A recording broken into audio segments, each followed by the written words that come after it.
What's going on, everybody? Happy Monday. Let's start off the week with some winners. To help me with that, we got Kyle Dvorchak and Lawrence Jackson back in the building. We missed them ever so dearly on Thursday.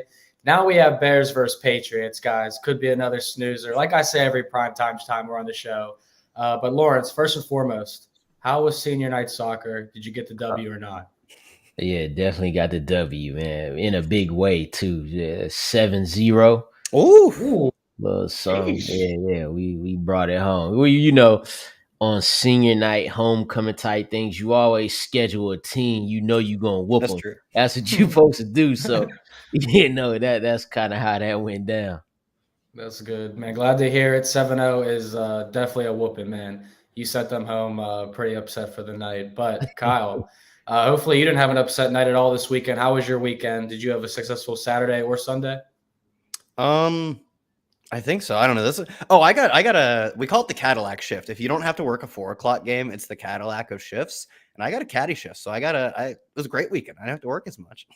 Yeah. What is that? Like, I don't even know what that means. I see it in the text all the time, but I'm just like, yeah, whatever. Just because I need to be focused. I gotta be like, These are my games. I'm working. The caddy shift. It's called the caddy shift, and it's short for the Cadillac shift, because it's nice or something. I don't know where the Cadillac shift, the name origin comes from.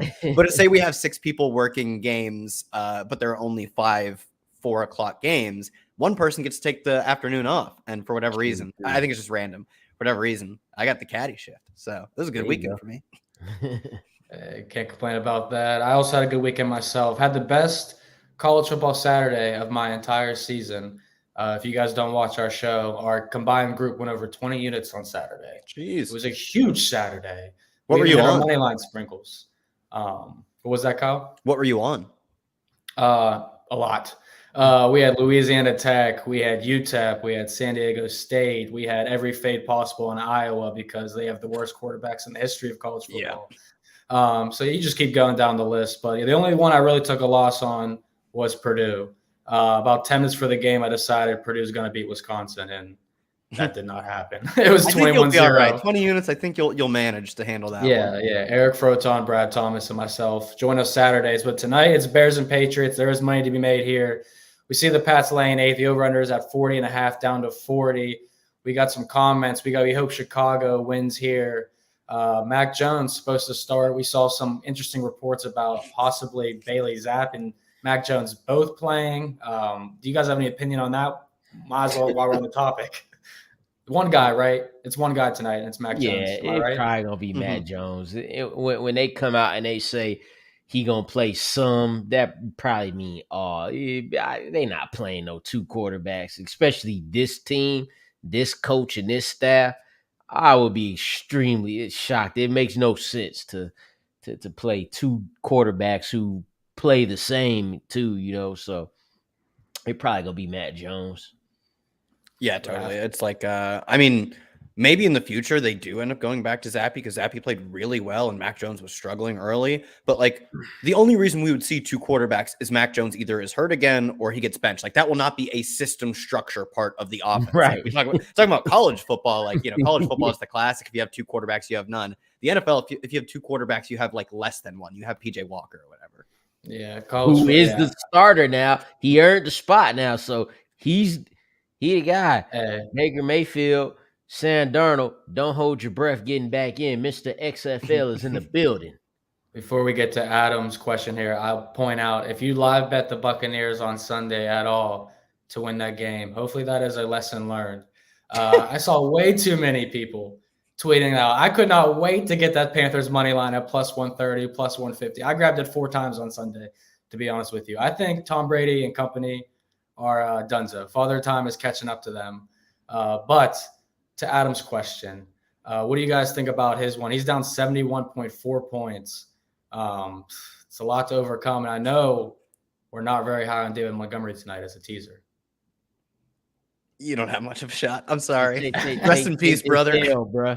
Take this L, and hopefully you get him next week, Tiger. Like, think about getting like 20 from Stevenson, a very good night. He's competing with another running back. 20 from Thornton would be a nuts night. 20 from who else? Hunter. No, you'd have to string together so many 20s, and you have a very little chance at getting more than one of these players going over 20. Like, you can probably get one between like Jones, specifically Jones and Stevenson, but like the over under is the total's under 40. So what do we? Yeah, you stacked the wrong game, buddy. What are we even talking about right here?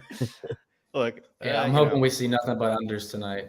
This looks like a team that stacked this fantasy team that stacked like Eagles and Bills, right? Because I have a lot of Eagles Bills teams, and I'm like, I was starting Mac Hollins and like Rashad White and all these terrible players. Yeah, you definitely don't have much of a chance, Ad. I'm sorry to say it, but hey, I guess it is National Tight End Weekend.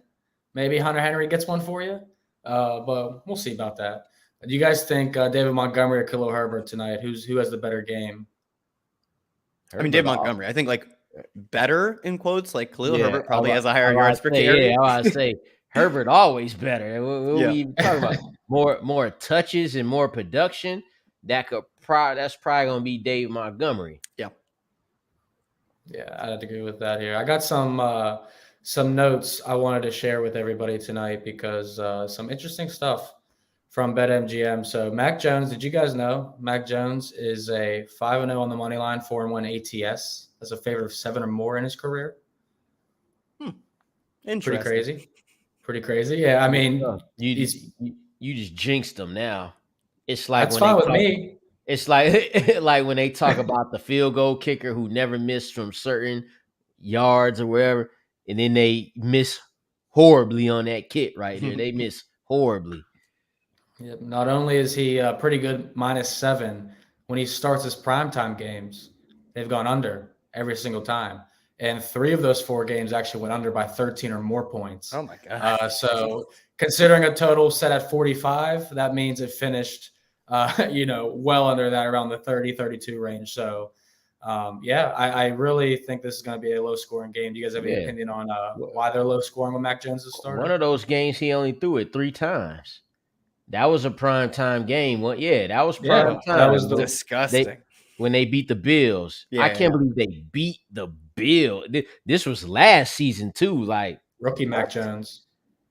He threw the ball 3 times and nothing surprising me here with these numbers here. And then you kind of see how they started off the season with Mac Jones under center. And that's exactly why you got another total right here from 38 to 40 right here. Yeah, both these defenses. Yeah, both these defenses are like, and they're the better offense in this game too. So somehow, by a long shot. What do you think about this one, Kyle? I mean, wait. It's by a long shot when Bailey Zappi is at quarterback. I don't know if it's a long shot when Mac, but we're gonna see though. We're gonna see. I like to hear it. I'm on the under. You already know I'm on the under tonight. I don't even have to say it, but yeah, I locked that in early this week. But I want Kyle to kind of hit on these ones because Jacoby Myers, as we know, wasn't a guy that was finding the end zone very often, but all of a sudden now he's a fan favorite. Or Ramondre Stevenson, been a beast. David Montgomery, hot topic to the under tonight. So do you have an opinion on any of these ones? Plus 400 feels like pretty long odds for Stevenson. Myers never scoring touchdowns. Plus 250 feels pretty fair. He's a dominant, he is really controlling the offense through the air. Like they run through Jacoby Myers, even though last week they spread it out a bit more. Generally, when they're going through the air and Myers is healthy, he missed a game or 2. They do go through Myers, but they're not throwing a lot of touchdowns. And that's the one part of his game that isn't particularly great from a statistical standpoint. I think Stevenson at plus 400, if he was, to me, this line. First touchdown score because I'm a terrible producer and forgot to put the first in there. That checks out. I was going to say, yeah. I don't hate Stevenson. What are his odds? Probably like plus 125. Yeah, it's been between minus 110 and plus 120 all day. Okay. So. Okay, yeah. I think he has the best shot to score the first touchdown, though. If you're picking one player, he definitely has the best touchdown overall odds of anyone in this game. He is probably the lead back, although Damian Harris definitely mixes things up a little bit. But I think in Harris's first game back, in a game that shouldn't be that close, frankly, you're probably fine if you're Bill Belichick saying, Harris gets 10 carries this game. We're still going to ride Ramondre, who's been playing really well. So to me, it makes sense for him to be like the clear favorite in this entire game to get the touchdown.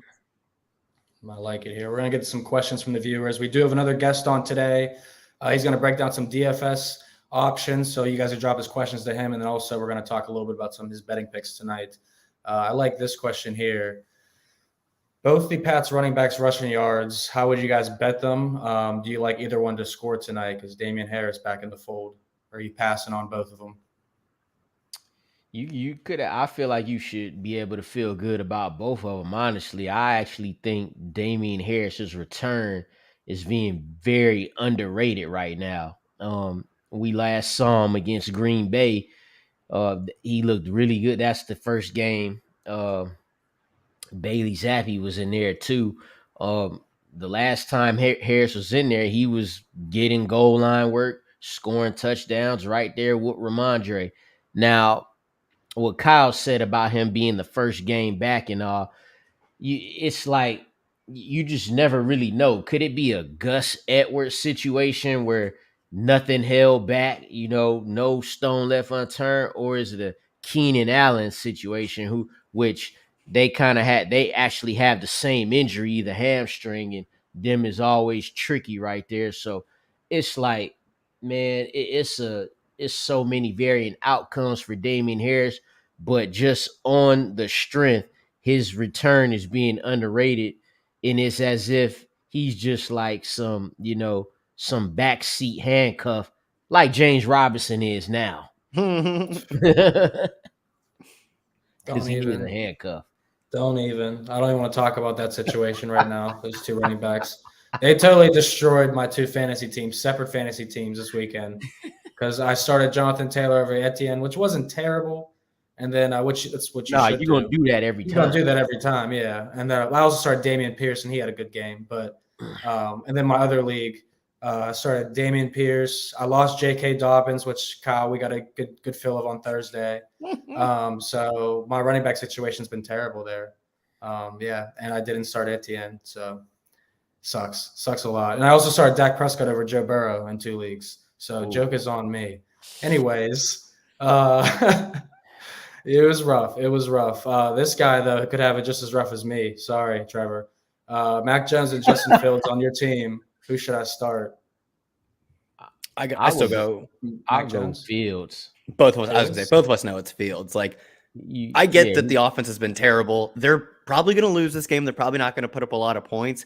But on the other side, it's not like they have a high implied team total, right? It's perfectly fine, but it probably comes through the ground. And most importantly, we've seen the Bears, whether or not, I know it hasn't really resulted in on-field success, right, but they have let actually Justin Fields open it up a little more. I believe all 3 of his games with over 20 attempts have come in his past 3 games, and his 3 highest rushing totals have come in his past 3 games. Like, that's fantasy production. Whether or not it relates to NFL success, we're not playing for NFL success. We want the guy who scrambles a lot, who's going to throw the ball more than he used to be throwing.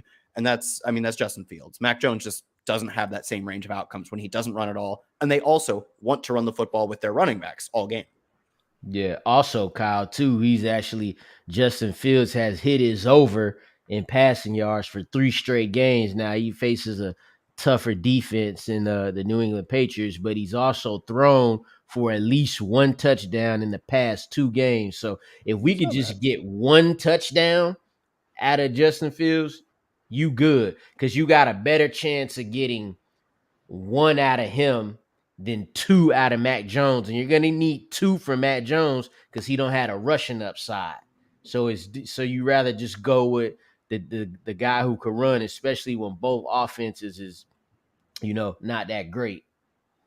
I am fading Justin Fields tonight, and however I can. I'm not feeling very confident in him, but I do understand the sentiment, especially with the legs. The past 3 games, he's had the most dropbacks on the season in his career over this 3-week stretch.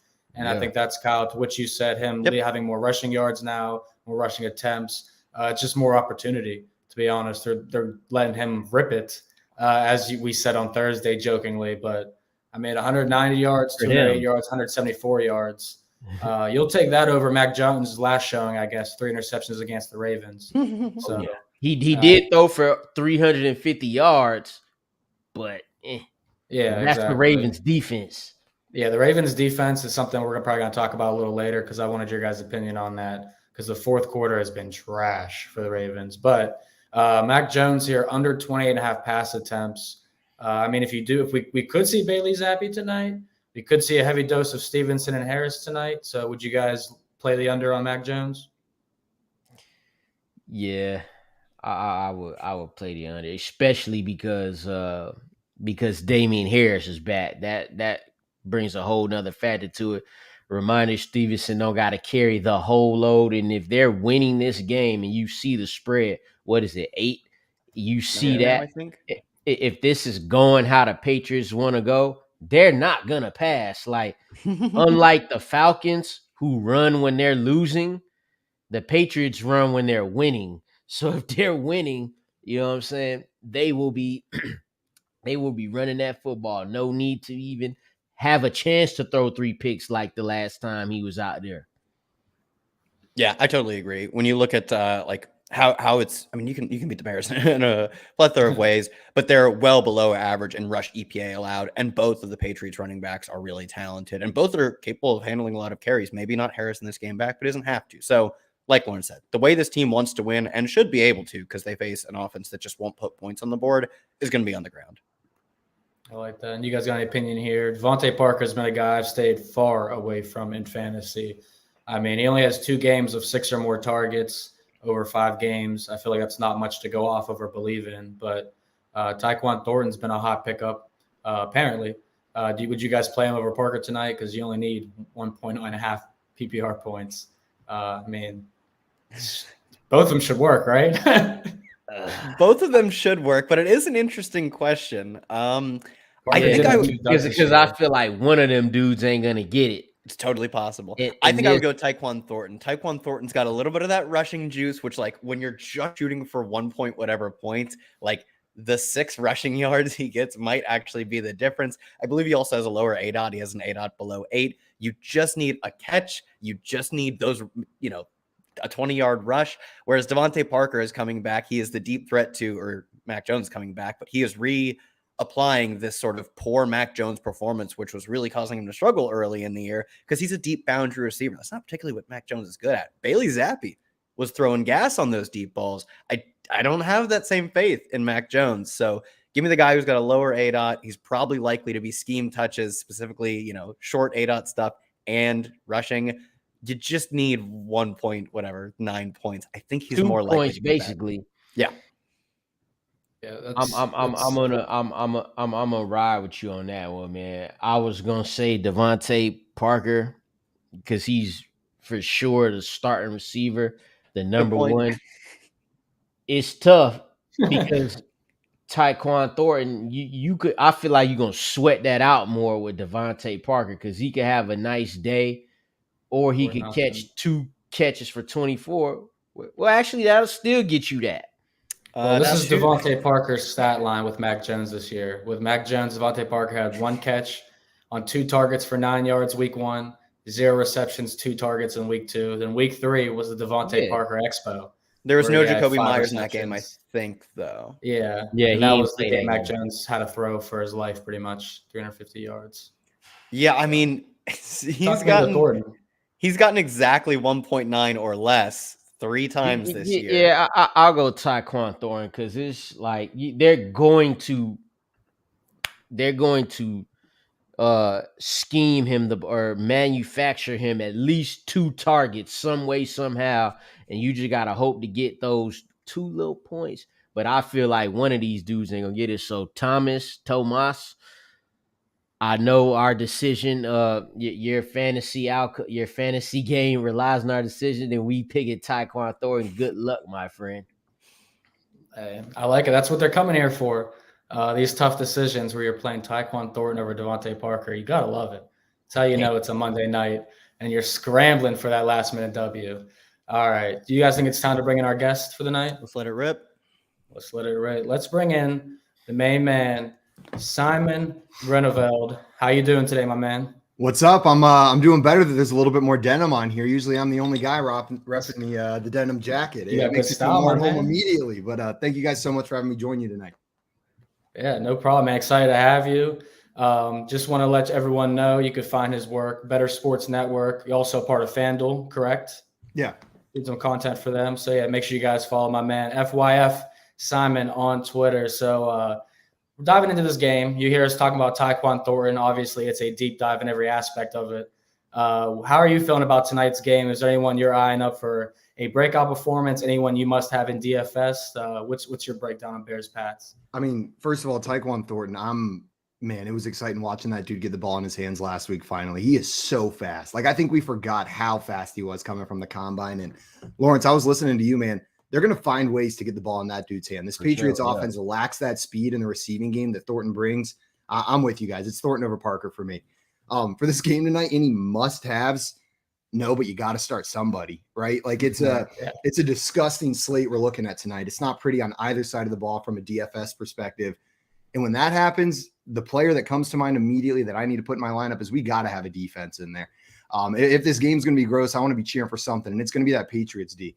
They've been stepping up in the recent weeks, shutting down the run game pretty well. And that's all the Bears got, right? They've got the running game. Justin Fields can't get it going in the passing game. I expect them to see pressure tonight. So get that D in there. The rest of it, I think, is going to be, I don't know, you're going to have to be a little bit scratch. You probably want one of those quarterbacks in your captain spot, in your MVP spot, in your multiplier spot. But man, it's a running back and quarterback kind of game today. Get some defense action in there as well.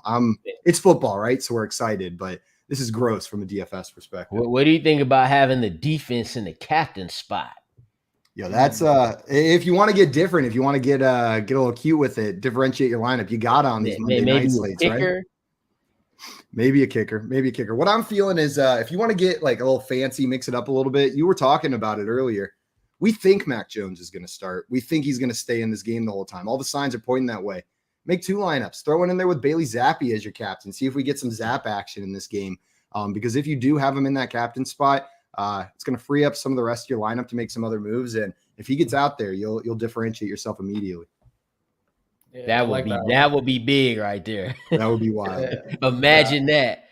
Bailey Zappi coming off the bench like Rudy in the movie and just making a play to go out and just win the game. They pick him up, carry him off, and it's like, you the guy now, like when Tom Brady came in for Drew Bledsoe, although we won't put Mac Jones on Drew Bledsoe level like that.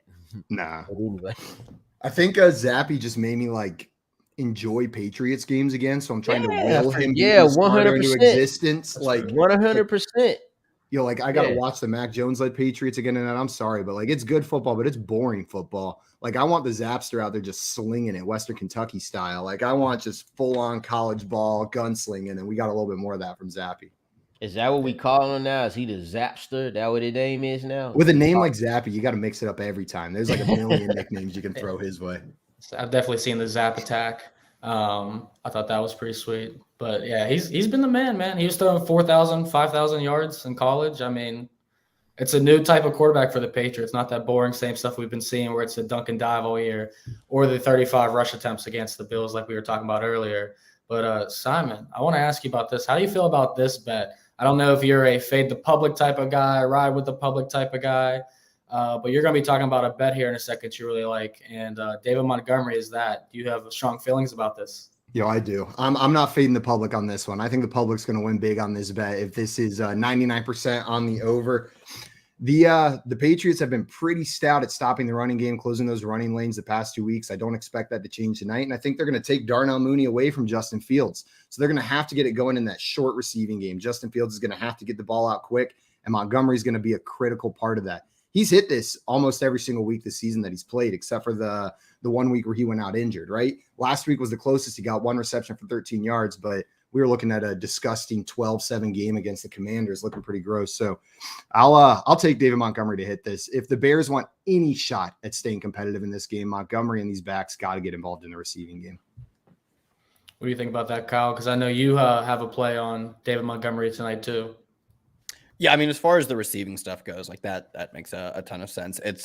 I know we get rumors every single week. Maybe this is the week we run the hot hand. We play a little more Khalil Herbert.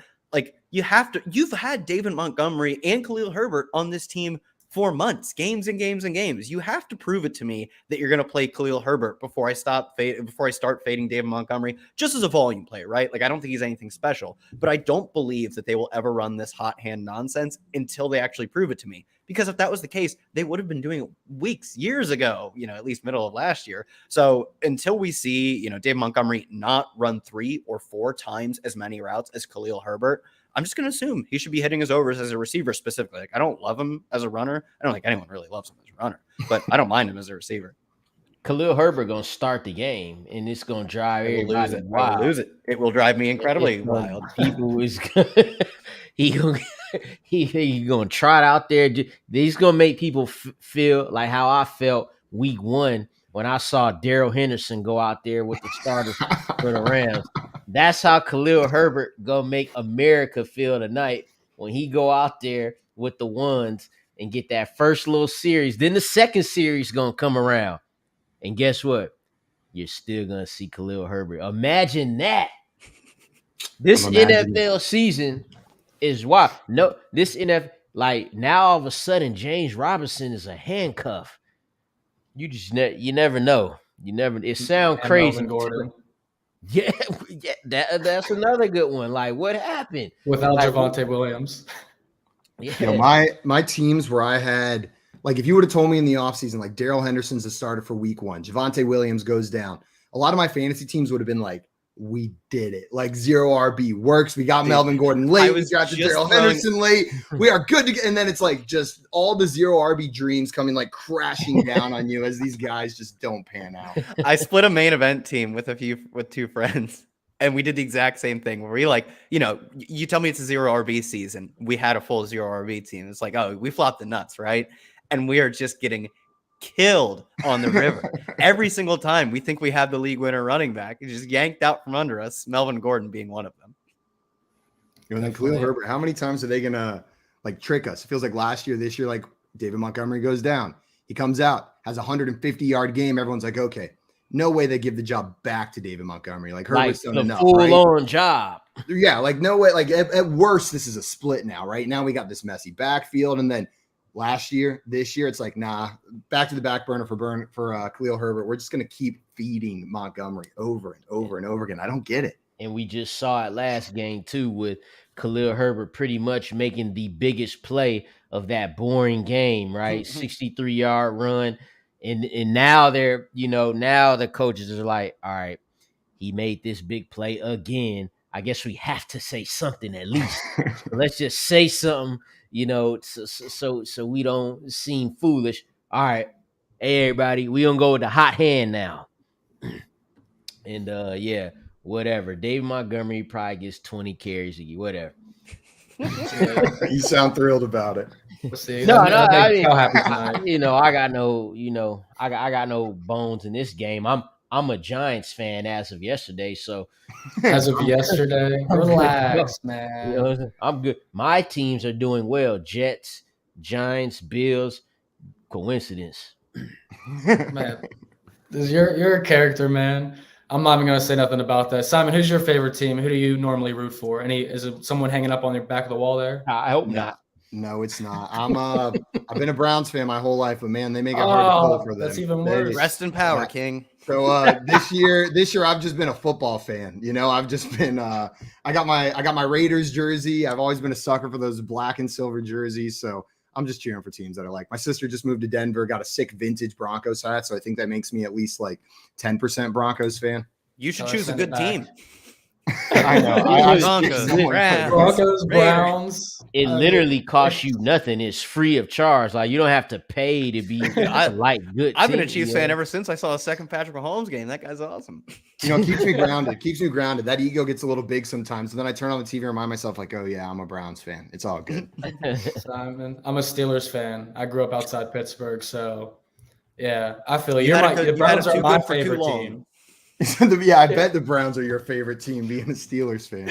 One time I was on one of our shows and someone commented and said, like, do you hate the Browns? And I said, why would I hate the Browns? Like, Ben Roethlisberger loves the Browns. I love the Browns too. But I always said when the Browns were like, We're the new Browns. We're going to be the Yes. new Oh, Browns. So I hope you enjoy the next 10 years. Mike Tomlin's too good to make you guys. Nah, the new don't do Browns. yourself like that. Mike Tomlin's way too good to be the new Browns. Are you guys watching the same football? I am. And are you? Yeah. Have you read the head coach line under the team description? It still says Mike Tomlin. Yeah, no, I'm with you. It's just going to be a rough year. It's going to be a rough year. It'll be his second losing season, and then the third year will be his third losing season. Then we'll rate the ship. But if they don't draft C.J. Stroud or Bryce Young, I may be done. You're rioting. That's when you're out. I'm lying. I won't be done. But before you get to your other picks, I do want to ask you. I want to play a little game we did last Thursday. We're gonna do go around table real quick and ask what the better futures play is. And that was partially me asking you who your favorite team is, so we don't have any bias in here. So the first one, better MVP winner, Josh Allen, Pat Mahomes, or Jalen Hurts. Simon, I'm gonna let you go first. Man, is this just what we think is the most likely, or the one we want to throw some cash on? Either or. I'm going to go with Jalen Hurts at plus 3,000. Dude's been playing out of his mind. He's getting it done on the ground and through the air. You had A.J. Brown to that mix with Devonta Smith. The only argument against Jalen Hurts as MVP right now are the other names listed there. Josh Allen, Patrick Mahomes, Lamar Jackson. But I think this Eagles team, as they continue dominating down the stretch, it's going to become apparent just how good Jalen Hurts is playing. And I like him at plus 3,000. Like, that's quite a difference between looking at Josh Allen at plus 275. Do you like Lawrence? You mentioned Lamar Jackson, and anybody who know me know I'm a Lamar Jackson guy, but he ain't in this right now. He was a few weeks ago, and he could still get in it, but he would have to be the Lamar Jackson. They offense, we talked about boring offenses earlier. That offense is boring and unimaginative right now. But out of these three guys we got here, all it's going to take is the Eagles to lose one time, and then Josh Allen's going to win it, because that's pretty much just how it's going. That's how it's going to go. Once the Eagles lose, this is going to be Josh. Like, the fact that the Eagles are undefeated is keeping him above water in the eyes of voters, probably. I would take Jalen Hurts because he's one of the best quarterbacks on the best team. But once they get that first loss, well, then now they're even with the Bills. The Bills have beat Patrick Mahomes and the Chiefs. That's why I won't say Patrick Mahomes right now, because Josh Allen got them. He beat the Ravens. Jalen Hurts, because of their schedule, not because of him, is why Josh Allen right now I feel like will win it. But I would for sure put that money on Jalen Hurts. I mean, how can you not? Look at the numbers right here. So, Kyle, let me ask you then, what would it take for Jalen Hurts, if that is your pick as well, what would it take for him to win MVP? Because 6 passing touchdowns, 6 rushing touchdowns, undefeated record. We went over their schedule last week, and we think it could be a legit 13, 14-win team at the least. So what would it take for Hurts to win? Yeah, I mean, to me, it's so easy to go with Hurts here, because when I think about who are the other legitimate candidates, 2 of them are non-Hurts and they're listed right here, and Lamar and maybe Joe Burrow are the other ones I think you could reasonably put in. What do all of those players have in common, except for Jalen Hurts? They all play in the same conference. Jalen Hurts has such an easy path to get to 14 plus wins, whereas Josh Allen still has to go through good teams. I have the Eagles even played, I don't think they've played one of the Giants or Commanders yet. I believe they still get so many games against so many bad teams. I'm saying one of them they have yet to play. One of them they have. I don't remember which one, but they have so many games still yet to go against legitimately not good teams. The best team that isn't them in their division is a fair, credit to the Giants, a very fraudulent Giants team. So you think they're fraudulent? Yes, I don't I think the Jets are more fraudulent than the Giants. The Giants, I'm also fine with 100%. that. The Giants could do you think they could get to the playoffs, right? Well, at 6-1, yeah, now they're a pretty good Giants, shot. But I think you run the season out plenty of times. Daniel Jones is just not enough to get to the playoffs most times. This time it is going well for him. Yeah. Well, speaking of Giants, what about Saquon Barkley for MVP? They keep winning. I don't think we'll see a running back get it in our lifetimes again. He's already got the comeback player of the year on lock. He's a better bet for NFL offensive player of the year. He could play better than what he has, and he's played pretty good. I'm just saying, they keep winning. Some of these teams beat each other, and Like if the Giants beat the Eagles and Saquon have a big game and Jalen Hurts is the front runner, the MVP at that point, and Saquon take them down because that's who is taking these teams down for the Giants. It's Saquon. I mean, I don't think he's gonna win it, but just an interesting thought there. Yeah, I no, don't I know definitely if hear you. I don't know if the Eagles have like a team above 500 that isn't the Giants on their schedule. Like I'm seeing like Texans, Bears. I assume the Saints are below 500. Maybe the Yeah, Titans are they at are. 500. I don't know. The Like this is the Saints. Are Nobody bad. in the NFC South is over 500 right now. And you start scrolling through their schedule, and even the teams that like are supposed to be good, right? Like aren't the Steelers. yeah, Packers aren't great. exactly. The Like Packers not good. You know, like 5 weeks ago we would have said, okay, that's going to be a roadblock when they get there in week 13 or whatever it is. No, it isn't. Packers are garbage right now. So like they just have such a good path to 14 or 15 wins. Where and I mean, so do the Bills. The Bills, their path is they're the best team in the NFL. But the fact that you can get, plus 3,000 odds on Jalen Hurts, who probably has just as good of a chance to get to 14 wins. He won't put up the same numbers. It won't be that far off, but he won't put up the same numbers specifically through the air as Josh Allen. But like there are outcomes that run out where the Bills face a few good teams. Like I assume they still have one more game against Miami. Like Pats can get the better of them. They've done it before where they get to 11 or 12 wins, a perfectly successful regular season and probably fine for their postseason. But this is like a regular season award. So I really think like a 15-1, 14-2 Jalen Hurts is very possible and is not accounted for in plus 3,000. Like obviously I still think Allen's the best and favorite. Yeah, and make sure you guys shop around too for different odds because I've seen his odds like go up and down throughout the past 2 weeks just because of the talent of what everyone else is doing. Like Jalen Hurts is going to be consistent in what he's doing, but again, we looked at the schedule. We talked about the schedule. They're really not playing anybody at all. I mean, Detroit, Jacksonville, Arizona, Washington, Minnesota, 5 of the first 6 games. So yeah, we'll see. Down the stretch doesn't get much better. It's a lot easier. So before we get to Simon's last prop, we just did that one. I want to ask you guys this because we talked about the Giants.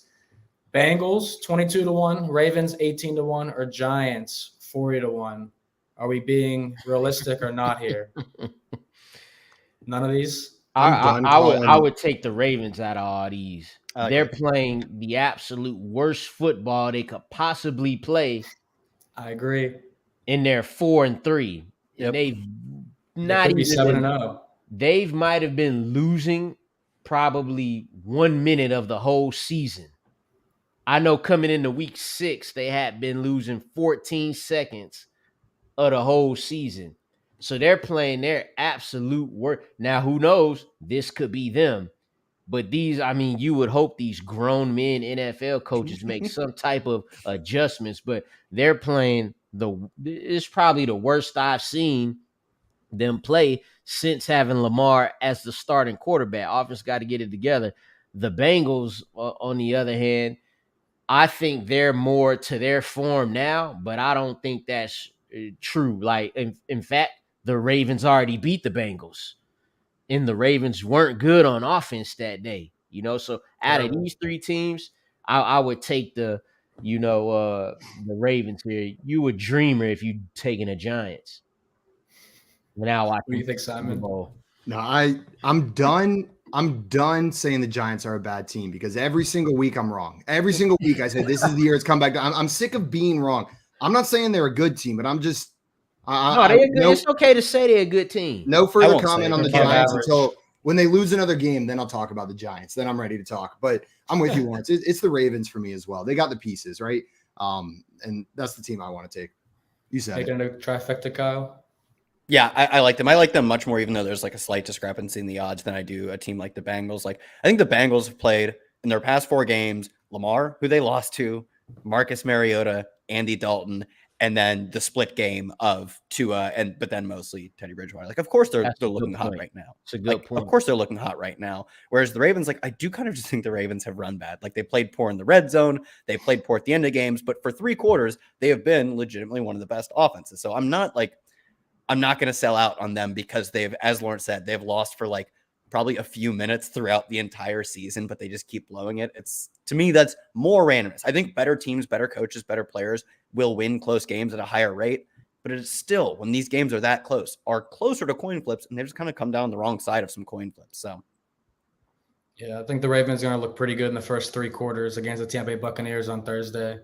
I already grabbed the Ravens first half in that game. It's flipped, but I can't wait to talk about that game. I think that's going to be the best Thursday night football game we've had arguably all season, and Is it it still gonna might be the be best 21-10. You see It's these just good two because we have offenses? Lamar Jackson. That's the only reason why it's going to be good, not because of Tom Brady. But Simon, let's talk about another quarterback, in my opinion, that is not all that great. But I know Lawrence hates to hear it because Lawrence vouches for Justin Fields repeatedly. But me and you, we're on the same player prop, my guy. The denim jackets on the same player prop. Let them know what the winner is, my man. It's all about the denim squad, and I don't want to be lumped in with the Justin Fields haters because I like Justin Fields. I think he's been done a little bit dirty by the Chicago Bears and how they've been using him, especially last year. But I am on the under for Justin Fields passing yards tonight. I saw it at 160.5 is the line I saw it at.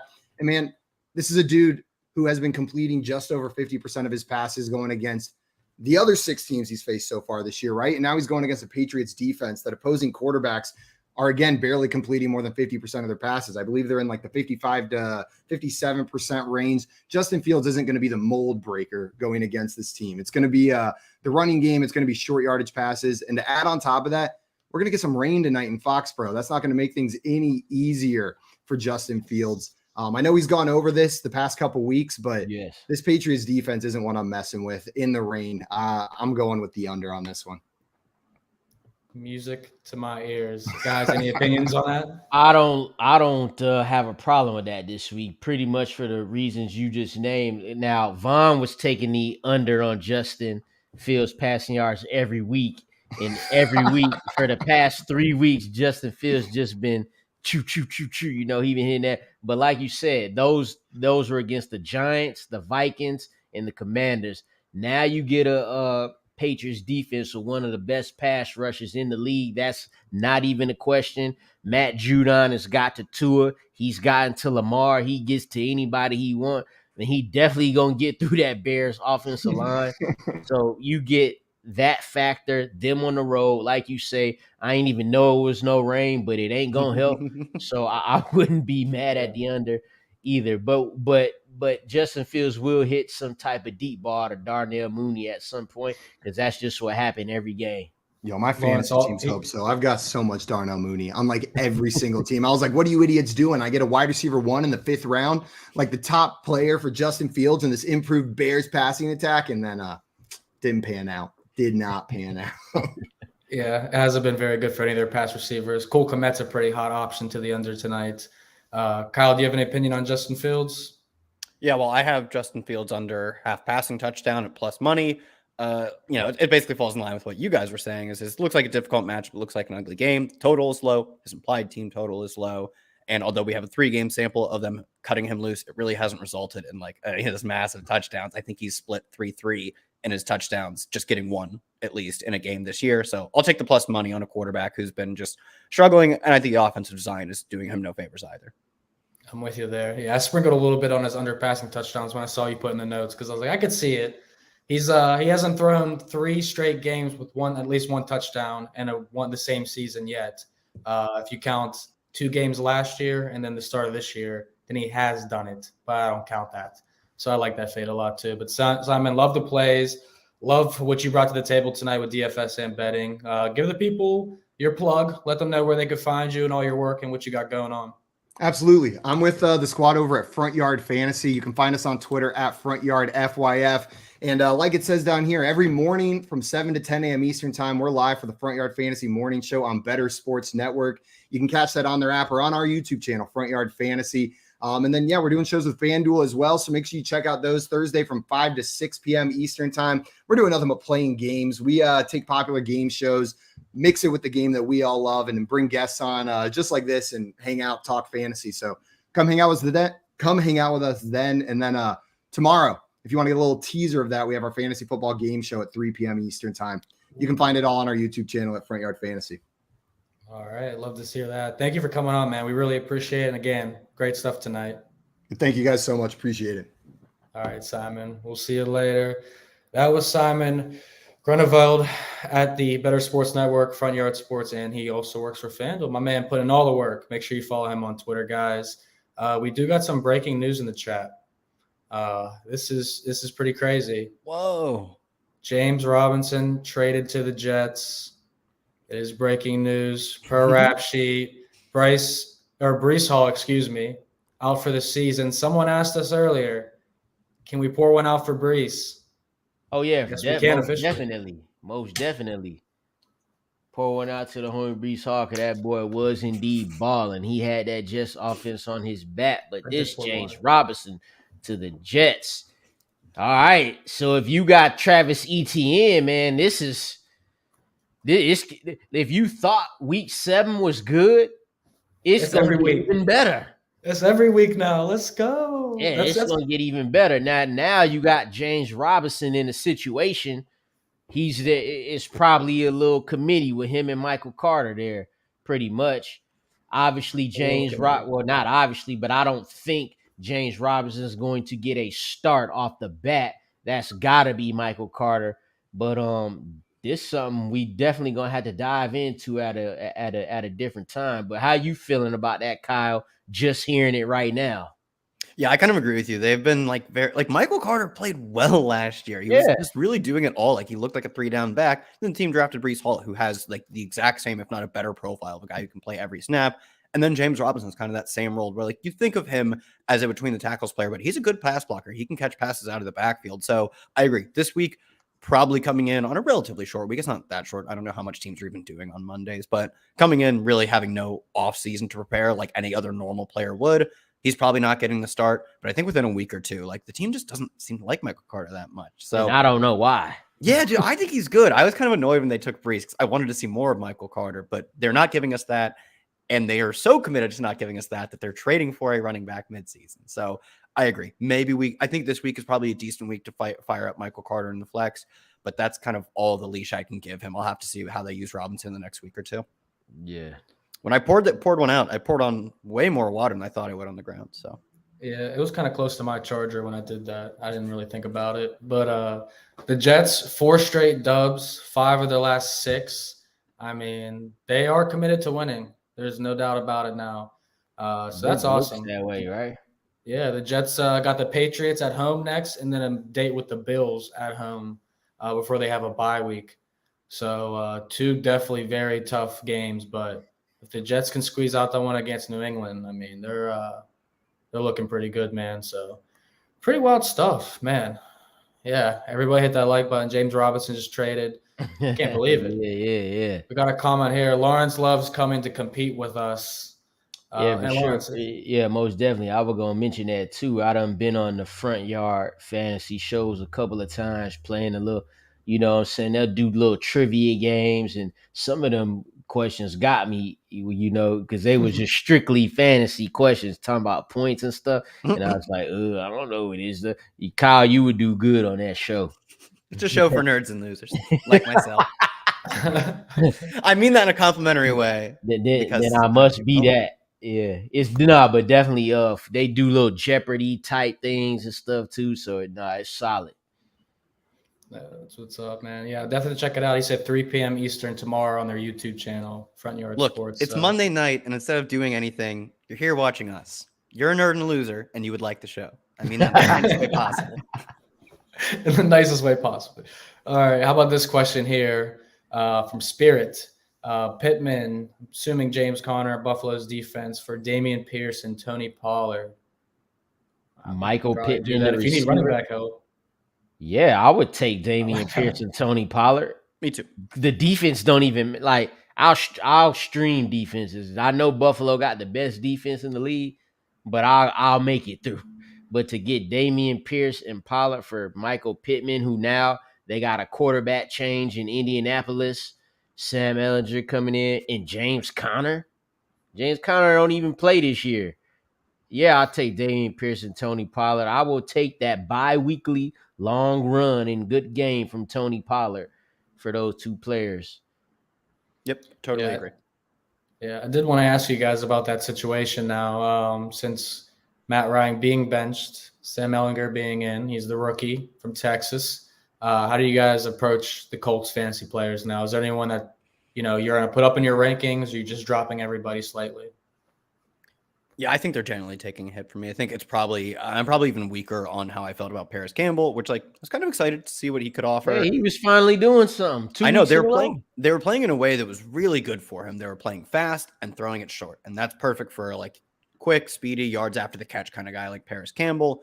And now they're not going to play that way. I think they'll just turtle shell and lean into the run because I hope Ellinger does well. But the NFL, like, what was he, a 6th-round pick? How many times did the NFL have the opportunity to take him? And they passed probably close to 200 times. Like, they had plenty of chances to tell us he was good, and they told us not. And his preseason tape this year was pretty good. Last year it was not so good. So I think at best, maybe the fact that Matt Ryan was also legitimately awful, like leads the NFL in sacks, leads the NFL in interceptions. He's like 28th in adjusted yards per attempt, terrible in EPA. The bar is low for Ellinger to clear, and that's all you're hoping he does. But I still think, even philosophically, the team just will not be passing as much, which is tough for the whole passing attack. Fun little note right here about Sam Ellinger. He went to the same high school as the man who will be backing him up, Nick Foles, Westlake out of Austin, Texas. Wow. And so he also got a connection there with another all-time great quarterback, Drew Brees, also went to that high school. So maybe, Westlake quarterbacks win Super Bowls. They all got a Super Bowl. You never know. Has to start somewhere. Just trying to connect the dots here. I like that. Sunny Solutions asked us, red, black, even or odd, how should I bet? 00, we all lose. If you're at the casino right now, I'm betting black. That's all I'm saying. Yeah, that's what the black crept into my mind as well. Yeah, I used to always say red because that was my favorite color, and I would never win one at the casinos. And one day I just told myself, black is beautiful, baby. Let's play black. And I hit 3 in a row and just walked away because I was like, yeah, that's good enough for me there. But roulette's my game at the casino. You guys got a roulette game? Or got a casino game, I should say? I don't think so. I'll play a little blackjack, but not much. I don't like going to the casino. I feel like obviously you are literally getting it. You're losing. You're expecting to lose money if you go to a casino. And I know, that's the point. You're just paying to have fun, but losing isn't fun. I want to win. Why do you think I'm doing this show? Nah, for at least sports books, you make yourself believe like you know something. We have edges here and there to things, but not as much as we think we do. That's for sure here. So we got about 7-8 minutes left. We're going to run through our plays, start 'em, sit 'ems, all that good stuff here. I'll start it off, as we alluded to earlier. Justin Fields, under 160.5 passing yards. It's going to be his toughest matchup, in my opinion, over the past 3 weeks. And I'm not a hater of Justin Fields, but I do hate the offense, the offensive line, and his weapons. So I have no faith in him, especially with the rain. I like this bet a lot more. And then naturally, as we always do, guys, primetime football. We are going under 40.5 is what I got. Played at 40. I played at 39.5. I don't expect the Bears to score much. I would definitely consider taking the Bears team total under. You get a 16.5 or 17.5. And lastly, if we're doing some lunch money bets, guys, I don't know. This is about all I had. Under 3 touchdowns scored, 3 touchdowns, you get your money back, but at plus 380 odds. We have the 28th and the 29th red zone offenses tonight. And the Patriots and Bears, Mac Jones coming off a lengthy absence. I could see more field goals and touchdowns, especially in the rain. So that's where I'm at with my bets tonight. You guys have an opinion on them, and whoever wants to jump in next, go ahead.